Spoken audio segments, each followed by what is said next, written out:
예. 그러면 제가 기도하고 시작하겠습니다. 사랑의 하나님 감사합니다. 주님 또 저희에게 이런 복된 시간 허락하셔서 함께 모여 또 레위기의 내용을 살피게 하시니 주님 너무나도 감사드립니다. 주님 이 내용을 통하여 저희가 하나님을 더욱 잘 알고 주께서 원하시는 삶이 무엇인지를 잘 깨달아 앓는 주님의 백성 되게 하옵소서. 예수님 이름으로 기도합니다. 아멘.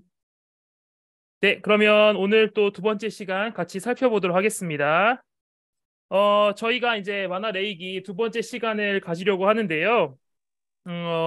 지난 시간 거를 좀 복습을 하고 지나가도록 하겠습니다. 보시면 내용, 어떤 구조로 되어 있는가, 레위기가 어떤 구조로 되어 있는가 이걸 우리가 살펴보았고 두 번째로는 이게 주제에 대해서 살펴봤었어요. 근데 중요한 것을 이게 많은 내용들을 제가 설명했지만 그 중에서 제가 중요하다라고 얘기한 것은 이것이 이제 시내산 1년 동안 그 하나님께서 시내산에서 이야기하셨던 뭐 많은 것들을 얘기하셨죠. 뭐 성막에 대해서도 율법을 우리에게 주시고 또 성막에 대해서 주셨는데 그 중에서 이제 레위기 또한 그때의 시내산에서 그 1년이라는 시간 동안 있었던 그 이야기를 다루고 있다라는 것을 우리가 알 수 있습니다. 매우 중요하다는 거죠. 그리고 이 레위기를 통해서 우리에게 알려주신 내용은 바로 거룩함이다라는 내용까지 우리가 살펴봤습니다. 이후에 이제 저희가 이제 오늘부터 이제 다음 시간까지 살펴본 내용은 이제 제사법에 대한 내용이에요. 이제 총 5가지 제사법에 대한 내용인데 이게 기본적인 이제 5대 제사라고 불리는 이제 제사입니다. 이제 번제, 소제, 화목제, 이제 속죄제, 속건제 이렇게 이제 다루게 되는데요. 오늘은 그 중에서 이 앞에 3개 이제 번제, 소제, 화목제 이 3가지에 대해서 살펴보려고 합니다. 이제 속죄제와 속건제는 이제 다음 시간에 이제 살펴보도록 할 텐데요. 그렇다면 왜 이렇게 이제 3개, 앞에 3개와 뒤에 2개를 나눴는가? 다 이유가 있습니다.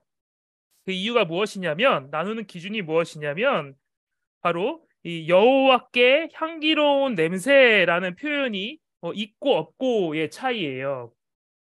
이제 성경을 이제 레위기를 쭉 읽어 나가시면 알겠지만 특히 이제 1장에서 보게 되면 이 향기로운 여호와께 향기로운 냄새, 향기로운 향기라는 표현들이 이제 나오게 됩니다. 이 여호와께 향기로운 냄새라고 부르는 제사, 이 앞에 있는 세 제사인데요. 번제, 소제, 화목제 이 세 제사가 바로 이 향기로운 냄새가 되는 건데 이것은 어떤 걸 이야기하냐면 죄와 관련이 없는 제사를 이야기합니다. 죄와 관련이 없는 제사. 직접적으로 이제 죄와 관련이 없는 제사를 얘기해요. 반대로 이제 속죄제, 속건제는 이 향기로운 여호와께 드린 이 향기로운 냄새라는 표현을 갖지 않는데 이것은 이제 죄와 관련이 있는 이제 말들어도 속죄잖아요. 속죄제, 또 속건제는 이제 타인에게 저지른 죄에 대한 것인데 이제 죄와 관련되었다, 아니다를 가지고 이 번제, 소제, 화목제 그리고 속죄와 속건제를 나누게 됩니다. 그래서 이제 이 앞부분 번제, 소제, 화목제에 대한 내용, 그 내용을 오늘 이제 살펴보도록 하겠습니다. 첫 번째로는 이 번제에 대한 내용을 먼저 살펴보려고 하는데요. 이제 일부러 이제 말 그대로 이제 태우는 거니까 제가 빨간색으로 한번 표시를 해봤어요. 그래서 이 내용을 한번 살펴보겠습니다. 이제 번제라고 하면 이제 히브리어가 있겠죠.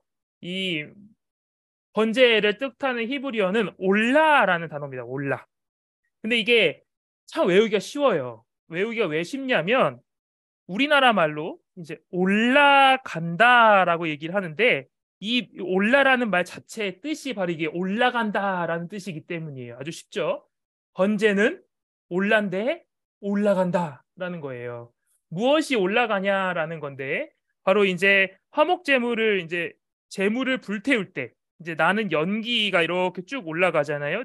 이게 제단에서 이제 제물을 이제 태우게 될 텐데 그때 이 연기가 올라가는 모습을 보며 이것을 이제 올라라고 부르는 겁니다. 번제는 바로 이 올라가는 모습을 보고 우리에게 알려주는 거예요.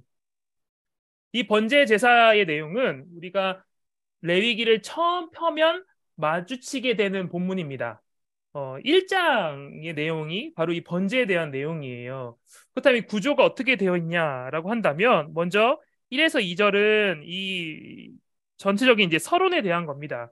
이제 여호와께서 모세를 부르셨다. 그리고 말씀하셨다. 이 내용부터 시작되는 그 내용을 담고 있고요.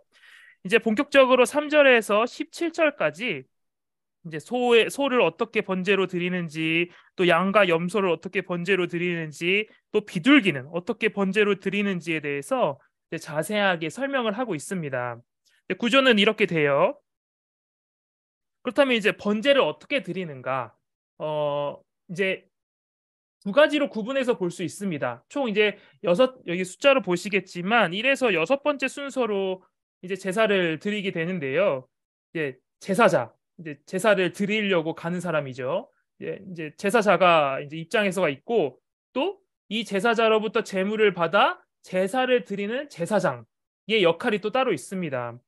근데 보면요, 저희가 쉽게 이제 제사를 드린다라고 생각하면 이제 제사장이 모든 걸 다 할 것이다라고 생각하기 쉬운데, 이제 그렇지 않은 것을 이제 말씀을 통해서 알 수 있습니다. 이제 먼저 성막으로 이제 제물을 이제 제사자가 가지고 가겠죠. 이제 내가 이 제물을 가지고 제사를 드리겠다라고 이제 제물을 가지고 갑니다. 그 이후에 이제 제물에 안수를 해요. 이제 내 죄를 이제 이 제물에 이제 옮기는 거죠. 이제 속죄를 위한 것이 나옵니다. 이제 4절에도 이 내용이 나와 있어요. 4절에 보면 이제 속죄될 것이다라고 이제 표현이 나오는데, 마지막에 이제 속죄를 위해 제물에 안수를 합니다. 그 다음에 이제 제사자가 제물을 잡아요. 제사자가 제물을 잡습니다. 그 이후에 이제 피가 있겠죠. 이제 제물을 잡았으니까요. 그 피를 뿌리는 역할은 이제 제사장이 하는 거예요. 이제 제물의 피를 이제 제단 사방에 뿌리게 됩니다. 이제 이게 5절, 이 3, 4번의 과정은 5절에 다 나타나 있어요. 그리고 그 다음에 제물의 가죽을 벗기고 이제 각을 뜹니다. 제사자가. 이제 그 각을 뜬 것을 가지고 이제 제사장이 뭐 제단을 이렇게 준비를 해서 그 제사자가 뜬 각을 가지고 제물을 이제 불사르게 되는 거예요. 이제 제사자가 자기의 이제 번제를 드리기 위해서 제물을 가져오고 그것을 다 준비해 놓으면, 제사장은 그걸 이제 제단에다가 피를 뿌리고 그다음에 그 제물을 불사르는 역할을 했다. 이렇게 제사자와 제사장의 역할들이 있었다. 이 사실을 우리가 이 레위기 1장에서 번제를 통하여 알 수 있습니다. 그러면 과연 이 번제가 의미하는 게 무엇일까요? 이 번제를 통해서 이제 하고자 하는 의미. 지난 시간에 말씀드렸듯이 우리가 이제 계속 살펴볼 오늘 우리가 살펴볼 거 번제, 소제, 화목제를 통해서 우리가 이제 어디까지 갈 거냐면요. 어떻게 이것을 드렸고 이것을 통하여 하나님께서 우리에게 알려주고자 하는 바가 무엇이며 그게 지금의 우리에게 무슨 의미가 있느냐, 이 세 가지 내용을 볼 거거든요. 첫 번째로 이 의미하는 게 어떤 과정에서 이것을 어떻게 진행이 되었고, 그 다음에 이 신학적 의미가 무엇이며 그것이 오늘날 우리에게 무슨 의미가 있는가, 이 세 가지를 볼 겁니다. 이제 그것으로 첫 번째는 번제를 본 것이죠. 이제 이러한 과정 속에서 번제를 드렸다라는 것을 우리가 알 수 있습니다. 그런데 여러분, 번제의 특징이 있어요. 이렇게 제물을 가지고 와서 다 이제 불태우게 되는데, 이 다른 제물, 소제와 화목제와 이 세 가지를 봤을 때 이 번제만에 갖는 특성이 있습니다. 특징이 있어요. 바로 이제 첫 번째로 보이듯이 바로 모든 제물을 완전히 다 불태워 버렸다라는 겁니다. 이제 제물의 가죽을 다 벗기고 그 다음에 그 각을 뜨잖아요. 근데 그때에 이 가죽을 제외한 모든 제물의 모든 그것을 다 태워버린다라는 것이에요. 하나도 남김없이 다 불태워버리는 겁니다. 이게 번제의 첫 번째 특징이에요. 이 나중에 이제 뭐 세 번째로 저희가 앞으로 살펴볼 이게 화목제를 미리 말씀을 드리면, 이 번제와는 조금 차이가 있습니다. 그러니까 화목제에서는 기름, 간, 콩팥 이것만 이제 태우는 모습을 보이거든요. 그리고 이제 가슴과 뒷다리는 그 제사장들에게 나눠주고 그 나머지는 이제 가족과 이웃과 그 친지들 이웃과 다 같이 나눠 먹는 모습을 우리가 이제 살펴볼 수가 있어요. 이제 그것과는 반대로 번제는 그렇게 나누는 것이 아니라 누군가의 몫으로 이제 소재조차도 그 곡식의 일부를 제사장에게 나눠주거든요. 근데 그러는 게 아니라 이 번제는 다 불태워 버린다라는 겁니다. 다 온전히 하나님께 드린다라는 것이에요. 그래서 여러분, 이 번제가 의미하는 바가 있습니다. 이 완전히 불태워 버린다라는 것은 바로 순종을 의미하고 있는 거예요. 여러분, 우리가 성경을 쭉 읽어 나가면 순종에 대한 이야기를 아주 자주 볼 수가 있습니다. 원래 사람은 이제 하나님과 관계에서 이제 하나님과 인간 사이의 관계에서 어 이제 순종이 있는 거죠. 이제 사람이 하나님께 드려야 될 것은 이제 순종입니다. 이제 순종을 해야 돼요.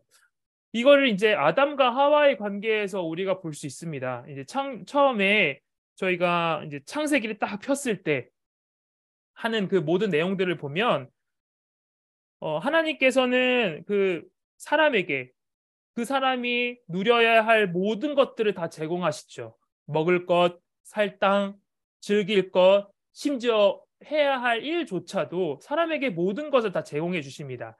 이 사람이 살아가는 동안 누리며 살아갈 것들, 지녀야 할 것들, 그 모든 것을 제공해 주세요. 그때 인간이 해야 될 것은 바로 이 하나님에 대한 순종입니다. 이 하나님이 바로 나를 만드신 창조주이시고 나의 왕이시고 내 아버지이다라는 사실을 인지하고 이제 순종을 해 나가는 겁니다. 그렇게 인간은 창조주인 하나님을 순종하도록 만들어진 관계예요. 그런데 이제 문제가 생기죠. 바로 이 순종의 관계가 이제 깨져버리는 겁니다. 선과 악을 알게 하는 나무의 열매가 있잖아요. 선과 악을 알게 하는 나무의 열매 이게 있는데 여러분 이걸 왜 하나님께서 나무죠. 나무를 왜 그 동산 중앙에 만드셨을까요? 이 선과 악을 알게 하는 나무의 의미는 단순히 니네가 어, 내 말을 어기고 불순종할지 안 할지 내가 한번 테스트해 보겠다가 아닙니다. 이 선과 악을 알게 하는 나무를 하나님께서 만드셔서 너와 나의 관계가 바로 순종하는 자와 그 순종해야 할 대상이다라는 사실을 이제 사람으로 하여금 그것을 가시적으로 눈으로 알게 하시려는 의도였어요. 그런데 여러분, 그래서 이 나무의 열매를 먹느냐, 먹지 않느냐로 인하여 먹지 않으면 영원한 영생을 누리고 먹으면 이제 영원한 형벌을 받게 되는 그 사실을 우리가 확인할 수가 있죠. 사람은 이제 먹지 않음으로 하나님의 말씀에 순종하여 지켜 그것의 영생을 누리는 영원한 하나님과의 관계에서 영원한 생명을 누리는 그 관계를 누려야 했습니다. 이 순종이라는 것은 사람이 반드시 해야 할 일이었던 것이에요. 그런데 이제 우리가 잘 알고 있듯이 아담과 하와는 그렇게 하지 않고 범죄하여 하나님의 말씀에 순종하지 않고 죄를 범했다라는 겁니다. 그렇게 아담과 하와는 결국에 순종하지 못했고 죄를 짓는 삶을 살아가게 돼요. 근데 여러분 여기서 아담과 하와한테서 이 내용이 끝났으면 참 좋았는데 그것이 우리 모두에게도 또 동일하게 적용되어 우리 또한 하나님의 말씀에 순종하지 못하고 살아가는 완전히 우리 자신을 불태우지 못하고 우리 자신을 하나님께 드리지 못하는 제물로 드리지 못하는 그런 삶을 우리가 살아가게 됐다라는 겁니다. 다시 말하면 하나님과의 관계가 아담과 하와부터 시작되어 우리까지 모든 인류까지 다 깨어져 버렸다라는 거예요. 순종하지 못하는 상태가 되었다라는 겁니다. 그럼 그렇게 아담과 하와 이후에 모든 사람이 온전히 순종하지 못하는 관계에 살아갑니다. 그분을 기쁘게 해드리는 일에도 실패하고요. 도리어 하나님을 분노케 하는 일. 뭔가를 하나님을 위해서 한다고 하지만 선한 일을 한다고 하지만 선한 일이라고 말은 하지만 선한 일이 아닌 그런 삶을 우리가 살아가게 됩니다. 그래서 이제 로마서 3장 23절에 보면 모든 사람이 죄를 범하였음에 하나님의 영광 이르지 못한다라고 이야기하잖아요. 이제 그렇게 우리가 순종하지 못하는 하나님의 영광이 되지 못하는 하나님의 기쁨이 되지 못하는 존재로서 살아가게 됩니다. 그런데 이러한 상황 속에서 번제는 인간이 다시 한번 하나님께 온전히 순종해야 한다라는 것을 의미하는 것이에요. 우리의 본래의 의무가 우리가 본래 살아야 할 그 모습이 불순종이 아니라 아담과 하와부터 이어지는 그 불순종의 모습이 아니라 바로 순종. 완전히 우리의 가진 모든 것들을 하나님께 드리고 정말 전심을 하나님께 다가가는 그 순종의 삶을 살아야 한다라는 것이 이 번제가 우리에게 알려주는 바입니다. 그렇다면 여러분 오늘날 이 번제가 우리에게 의미하는 게 무엇일까요? 먼저는 이 번제가 의미하는 것은 여기 써 있듯이 예수님의 완전한 순종을 의미합니다. 이 제사들, 이 번제, 소제, 화목제, 이 모든 것들은 결국에 예수님을 이제 우리에게 보여주고 있어요. 이 번제, 앞서 말했듯이 이제 우리가 순종해야 된다라는 얘기를 하고 있는데 바로 신약에 와서는 예수님께서 완전히 하나님께 순종한 그 모습을 우리에게 보여주고 있어요. 예수님의 삶은요, 여러분, 이제 우리가 사복음서에 예수님의 내용들이 쭉 나오잖아요. 그것을 쭉 보면 예수님께서 얼마나 하나님의 말씀에 순종하며 사셨는지 우리가 볼 수 있습니다. 그리고 그 절정이 바로 십자가에 못 박혀서 죽으신 일이죠. 그 겟세마네 동산에서 기도를 이렇게 보면 얼마나 그 예수님께서 그 십자가에서 죽으심이 얼마나 고통스러운 일인지를 이제 우리에게 알려주세요. 바로 이제 그 잔을 이제 우리에게서 이제 나에게서 이제 비껴가게 치워달라라고 이제 기도를 하시잖아요. 이 잔, 이게 바로 이제 고난의 잔, 이제 고난의 잔입니다. 이 고통, 단절, 하나님과의 단절을 경험하는 그 의미를 이 잔이 담고 있어요. 예수님께서는 하나님 아버지와 자신이 얼마나 그 관계가 중요한지 잘 알고 계십니다. 그 관계가 끊어지고 단절됐을 때의 그 비참함을 그 누구보다 잘 알고 계셨어요.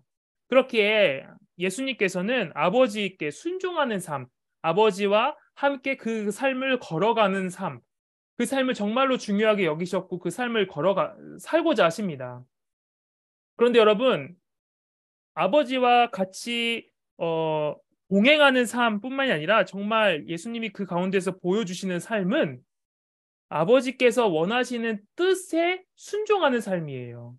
나는 아버지와 단절되는 삶, 아버지와 단절되어 겪는 그 고통을 견디고 싶지 않지만 아버지께서 내가 그 잔을 마시는 것을 원하신다면 나는 아버지의 뜻에 따라 그 길을 걸어가겠습니다라는 것을 그 겟세마네 동산의 그 내용을 통해서 우리에게 알려주십니다.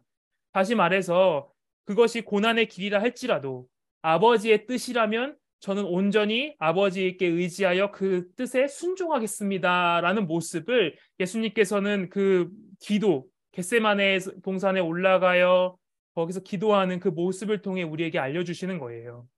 여러분 그만큼 예수님께서는 자신의 모든 것을 가지고 아버지의 뜻에 순종하는 모습을 우리에게 보여주십니다. 그리고 그것을 미리 맛보는 그 예수님의 그 온전한 순종을 미리 맛보는 그 자리가 바로 이 번제의 자리인 것이죠. 그렇다면 여러분 우리에게는 어떻게 다가올까요?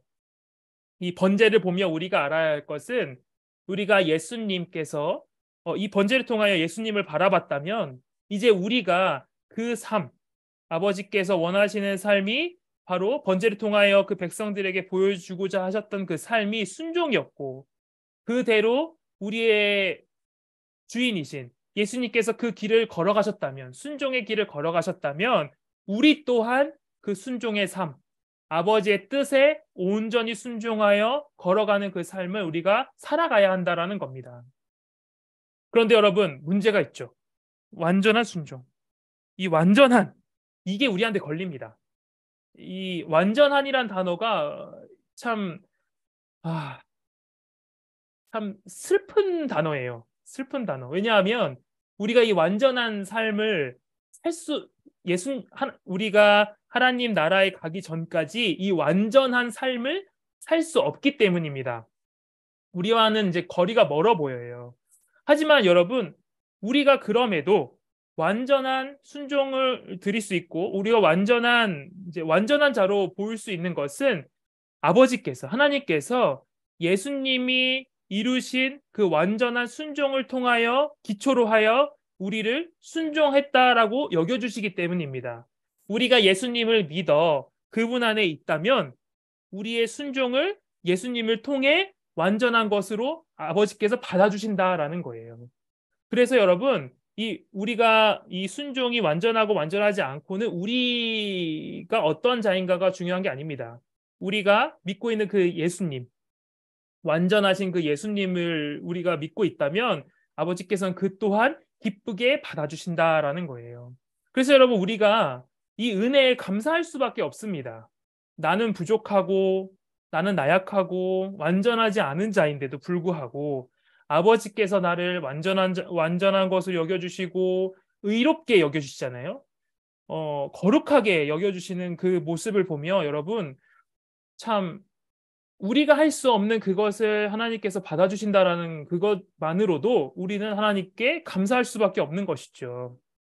번제는 이렇듯 순종의 의미, 우리가 아버지께 순종하며 하나님께 순종하며 우리가 살아가야 한다라는 것을 우리에게 보여줍니다.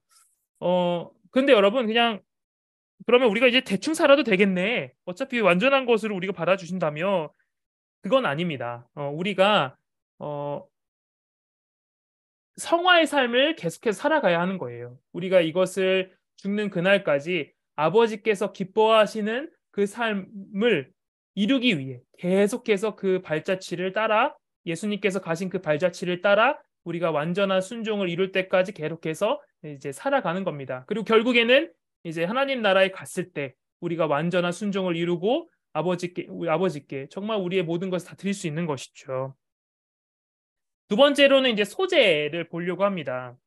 이 소재도 히브리어가 있어요. 바로 민하라는 건데요. 이 선물을 의미합니다. 선물이라는 단어예요.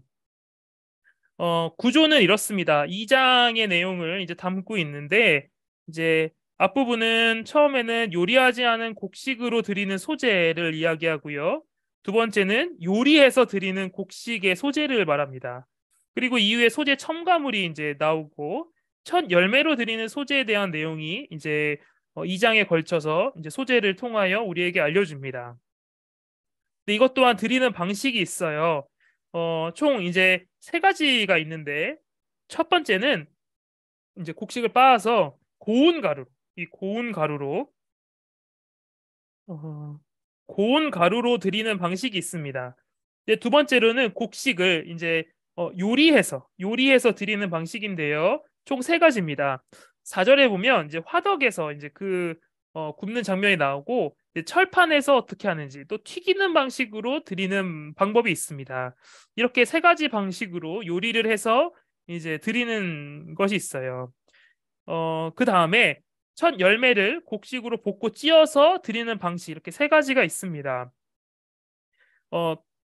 이때 드리는 방식 중에서 한 가지 앞에 그 번제와의 차이가 있다면 일부는 제물로 하나님께 드리고 나머지는 이 제사장에게 주었다라는 거예요. 이제 제사장에게 나머지는 주고 하나님께 일부를 주고 나머지는 제사장에게 나눠졌다라는 것을 우리가 알 수 있습니다. 근데 특징이 있어요. 유일하게 곡식으로 하는 겁니다. 이제 다른 제사들은 이제 동물을 데려와서 뭐 소나 염소나 양이나 뭐 비둘기, 약간 이제 비둘기 번제 때는 비둘기를 줬는데 이제 그것을 통해서 드리는 제사였다라고 한다면 이 소재만큼은 이제 곡식으로 하는 제사다라는 특징이 있고요. 그 다음으로는 이제 넣어도 되는 것, 이 제사를 지낼 때 넣으면 안 되는 것이 있다라는 거예요. 이제 먼저 이제 넣으면 안 되는 것부터 이제 한번 살펴보겠습니다. 이 넣으면 안 되는 것이 있어요. 바로 이제 누룩과 이제 꿀인데요. 그렇다면 왜 누룩과 꿀을 이제 넣으면 안 됐을까요? 이 누룩이 의미하는 게 있습니다. 이 누룩은 무엇을 의미하냐면 어, 이 누룩은요, 여러분, 부풀게 하는 특성 때문에 이것을 넣지 말라라는 거예요. 이 누룩을 넣으면 이제 빵이 이게 부풀죠. 크게 부풀잖아요. 그렇듯 죄의 특성은 그 죄의 부패와 오염이 사람을 오염시키고 계속해서 영향을 미친다라는 겁니다. 그래서 여러분 이 누룩의 그 상징, 죄가 계속해서 번지고 퍼지는 악한 사람이 계속해서 그 악해지는 그 내용 때문에 그 이유 때문에 이 누룩을 이 소재에는 넣지 말라라는 겁니다. 특별히 이제 마태복음 16장 12절에서 예수님께서 이 누룩에 대해서 이 바리새인들에 대해서 이 누룩에 대해서 말씀하시는데 그때에 이 언급하는 것이 바로 잘못된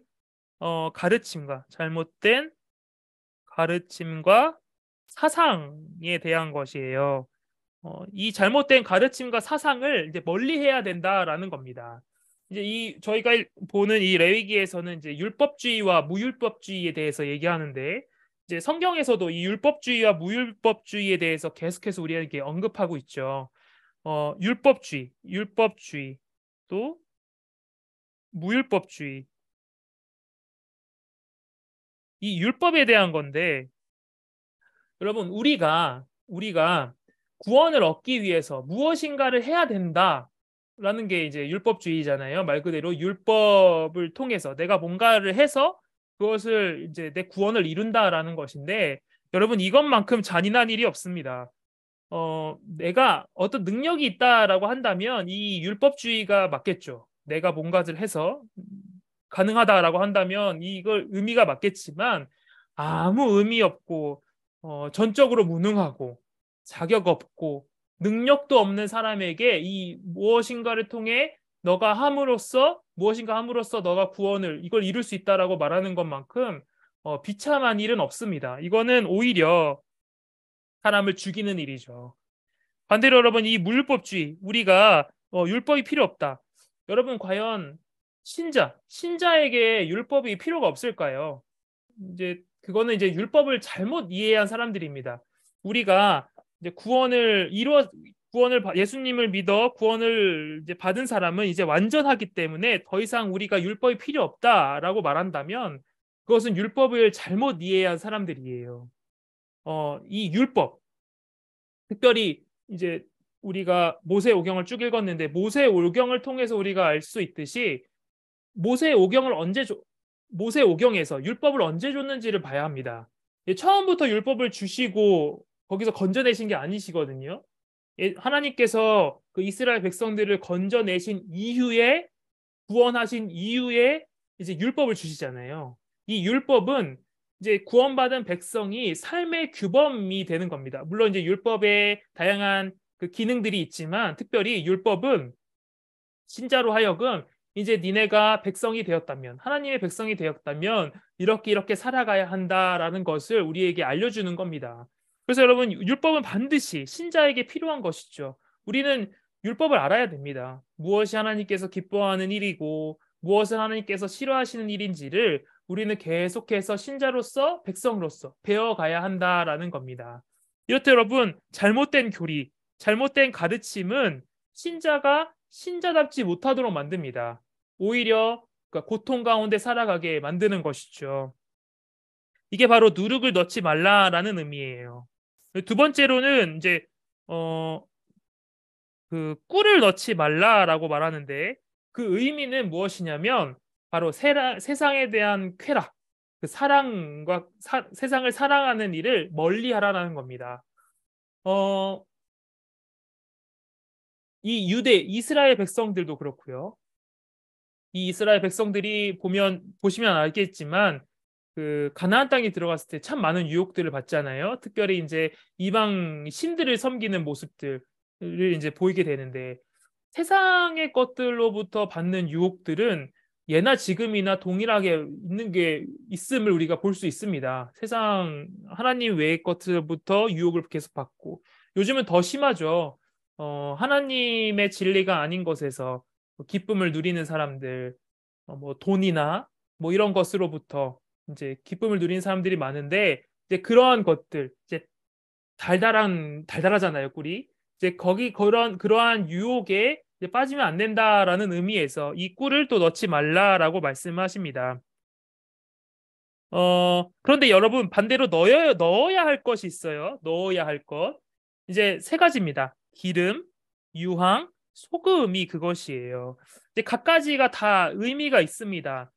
이제 레위기 2장 1에서 15절에 보면 이제 기름이 나오는데 이 기름은 이제 성령을 의미해요. 이제 기름을 이제 성경에서 성령을 많이 이제 뜻하는데 기름 부음 받은 이제 왕 제사장 선지자 같은 경우에도 이 기름을 이제 요즘 이제 우리가 읽고 있는 사무엘서도 보시면 알겠지만 이제 왕을 세울 때 이 기름을 이제 부어서 세우잖아요. 그렇듯 이 기름은 이 특별히 성령을 의미합니다. 성령을 여기서도 의미하고 있고요. 이 유황은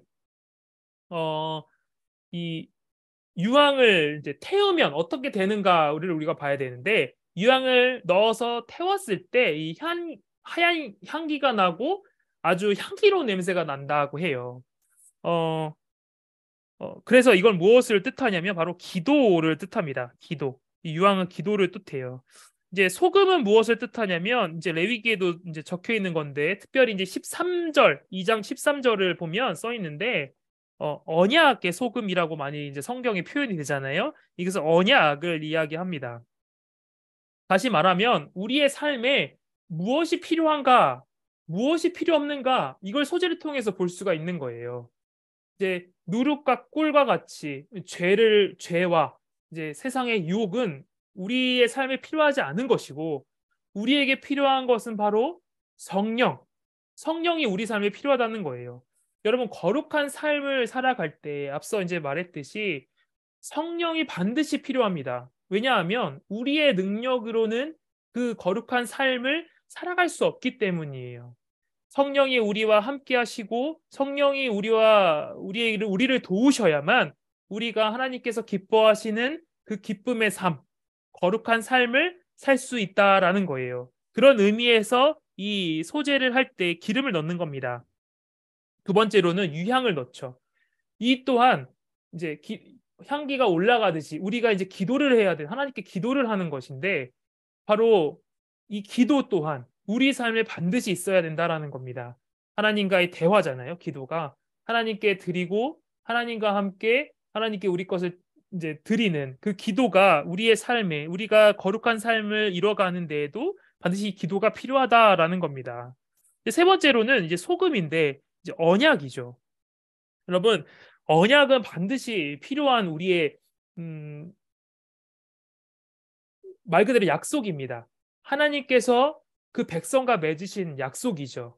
이제 뭐 아브라함 언약, 뭐 다윗 언약, 이제 뭐 새 언약, 이제 뭐 다양한 언약들을 얘기하는데 다 결국에는 하나님께서 그 백성을 이제 보호하시고 이끄신다라는 거예요. 하나님께서 이 약속하신 바 하나님께서는 우리가 이제 하나님의 속성에 대해서 이제 배우게 되는데 하나님께서는 변하시지도 않고 반드시 그 말씀하신 바를 지키시는 완전한 분으로 우리가 배우잖아요. 그 하나님의 속성, 하나님은 이러한 분이시다라는 그 내용은 하나님께서 하시는 일에도 동일하게 적용이 됩니다. 그래서 여러분, 하나님께서 약속하신 것은 하나님께서 반드시 지키는 내용이에요.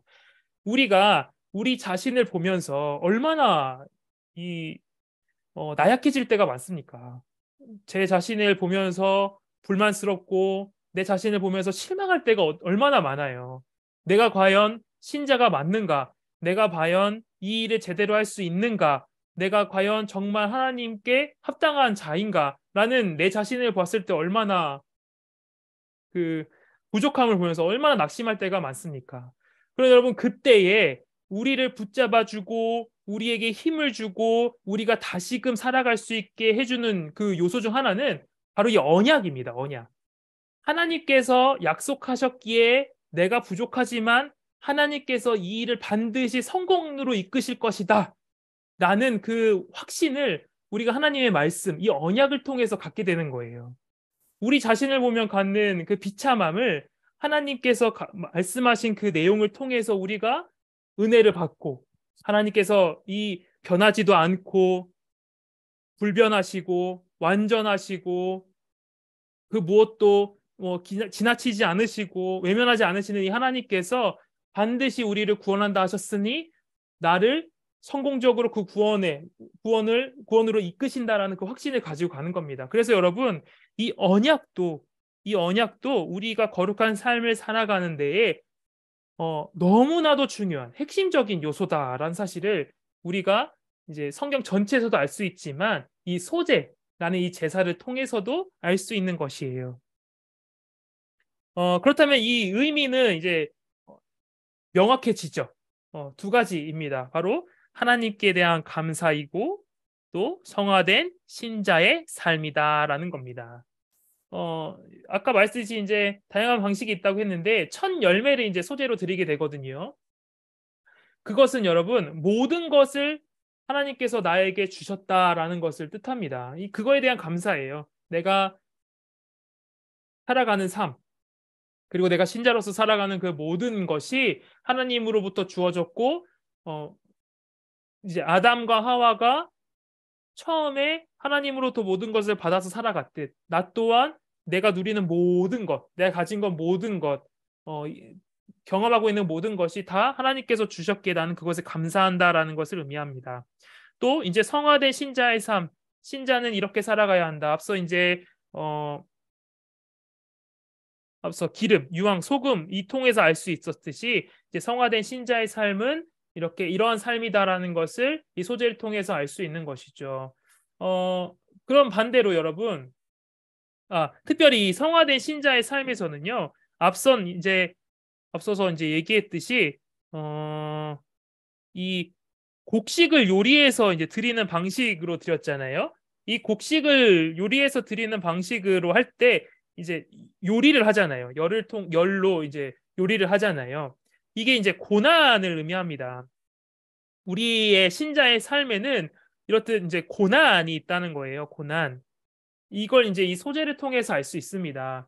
근데 이 고난 속에서도 우리가 이제 성화의 삶을 이뤄간다라는 것도 의미하지만 동시에 여러분 고난이라는 것은 단순히 그냥 힘든 것만 말하는 게 아니에요. 고난은 우리를 하나님을 바라볼 수 있는 또 하나의 도구로서 이야기할 수 있습니다. 이제 그게 이제 신약 성경에 나오는 내용인데 이 고난을 통해서 우리가 무능한지를 또 알 수 있고 우리가 얼마나 부족한 자인지를 알 수 있고 하나님의 은혜 없이는 우리가 살 수 없다라는 것을 이 고난을 통해 바라보기 때문에 이 신자에게 있어서 이 고난은 그래서 기쁨으로 여겨지죠. 기쁨으로 여겨지는 것을 뜻합니다. 그래서 성화된 신자의 삶, 이제 성화되어가는 신자의 삶이라고 말하는 게 더 정확할 것 같아요. 이제 성화되어가는 신자의 삶 속에 이 고난은 우리에게 반드시 필요하다라는 것 또한 이 소재를 통해서 알 수 있습니다. 그렇다면 여러분 오늘날의 이 소재의 의미는 또 무엇인지를 잠깐 보려고 하는데요. 바로 앞서 말했듯이 이 소재 또한 이 예수님이 얼마나 거룩한 삶을 살아가셨는가를 알 수 있습니다. 이제 겟세마네 동산에서 이제 예수님께서는 자신의 뜻보다 이제 아버지의 뜻을 구하시죠. 내가 이렇게 하고 싶지만 아버지의 뜻이라면 반드시 그렇게 되기를 원합니다라는 기도를 하시는데 이제 그런 삶, 아버지 뜻에 순종하며 그것을 이제 거룩한 삶으로 여기시며 그렇게 살아가신 것을 우리가 이제 소재를 통해서 볼 수 있어요. 또 이뿐만이 아니라 예수님께서는 고난을 당하시죠. 사실 이제 고난을 우리가 얘기할 때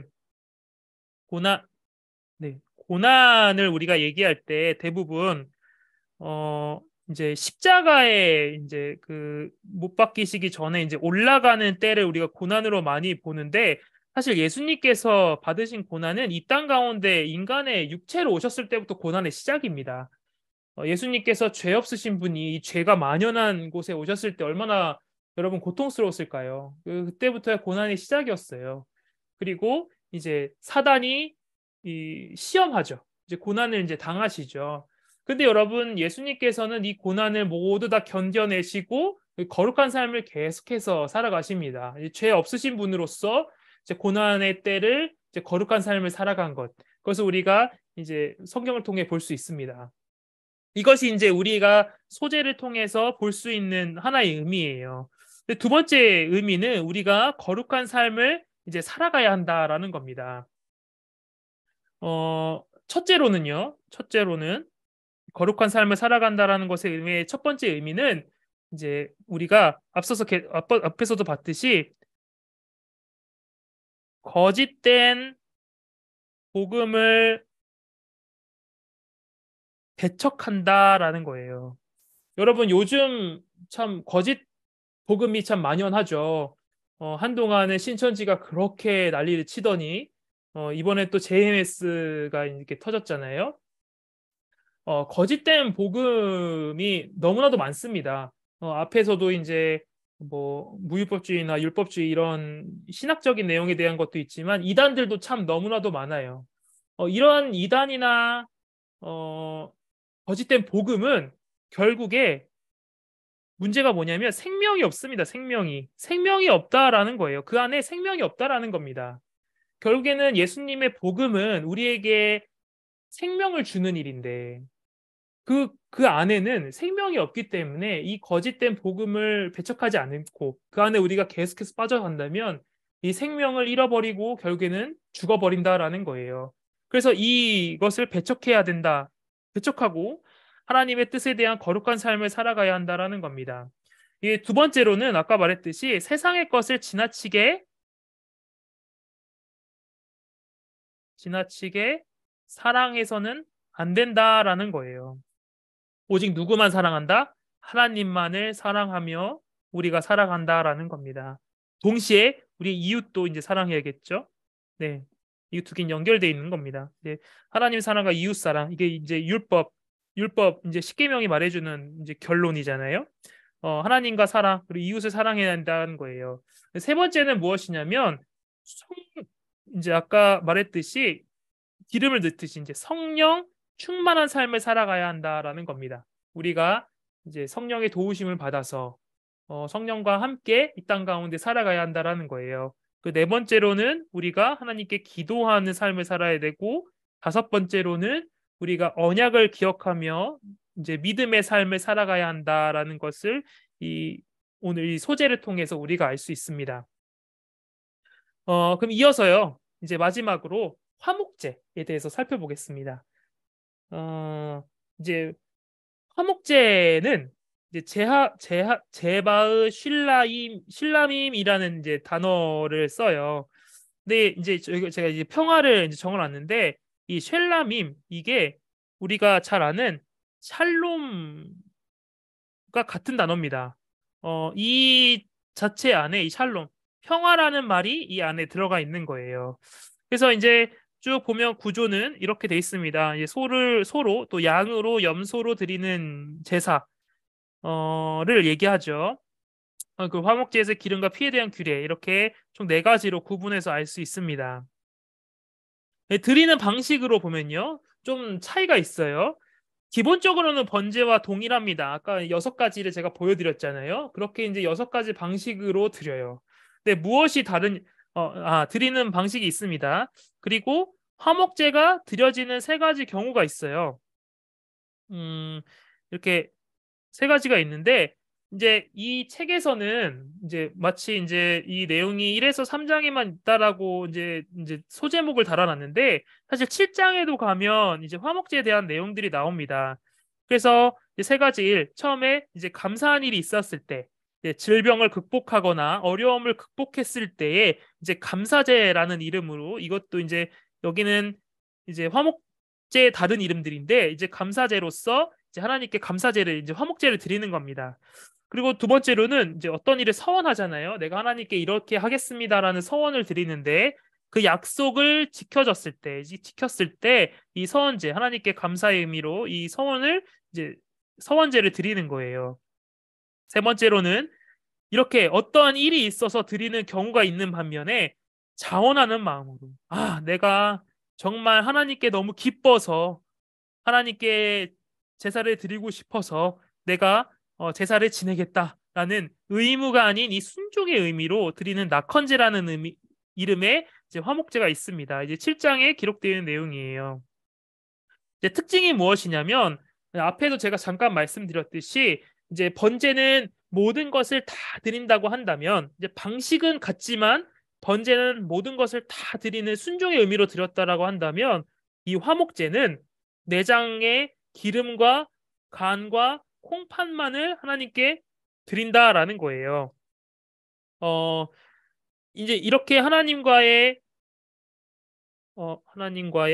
화목을 이제 뜻합니다. 이제 하나님과의 화목을 여기서 이제 뜻하는 거예요. 이제 두 번째로는 이 가슴과 오른쪽 뒷다리는 제사장들에게 주는데 이 가슴은 이제 제사장들에게 주고 제사장 전체의 몫이고 이 오른쪽 뒷다리는 그 중에서 이 제사를 지낸 이 제사를 주관한 사람에게 제사를 주관한 자에게 이제 드리는 이제 제물이었습니다. 이제 나눠주는 거예요. 이 제사장들에게.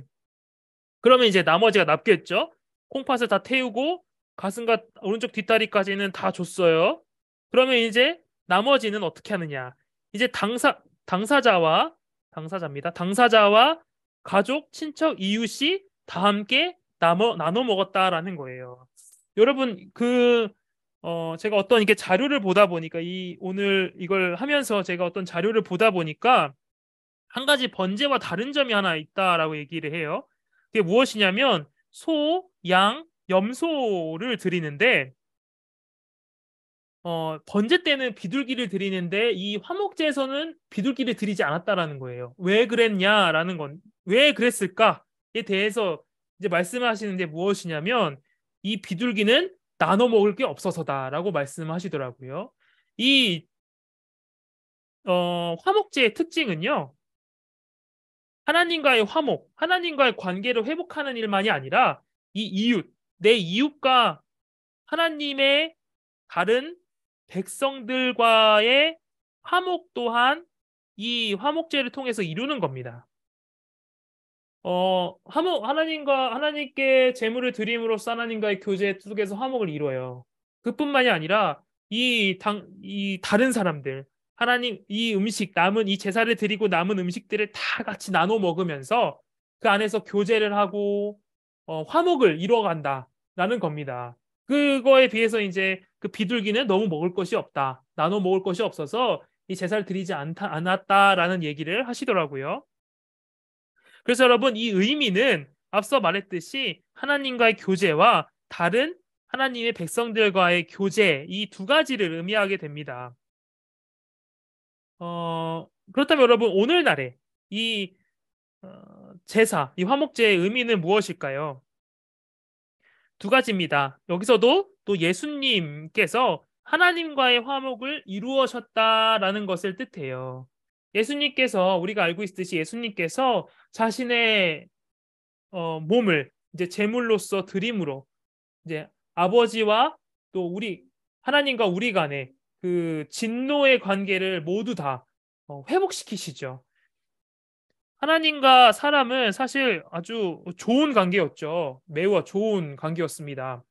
어, 하나님께서는 이제 처음에 사람을 만드셨을 때 심히 보기 좋았다라고 이제 말씀하시잖아요. 1장 마지막에 보면 또 하나님께서는 인간의 모습을 보며 기뻐하시고 또 사람은 하나님의 뜻을 보며 하나님이 만드신 것을 즐거워하고 여기 하나님의 모든 것들을 순종하는 이런 이 관계 속에서 화목한 관계 속에서 살아갑니다.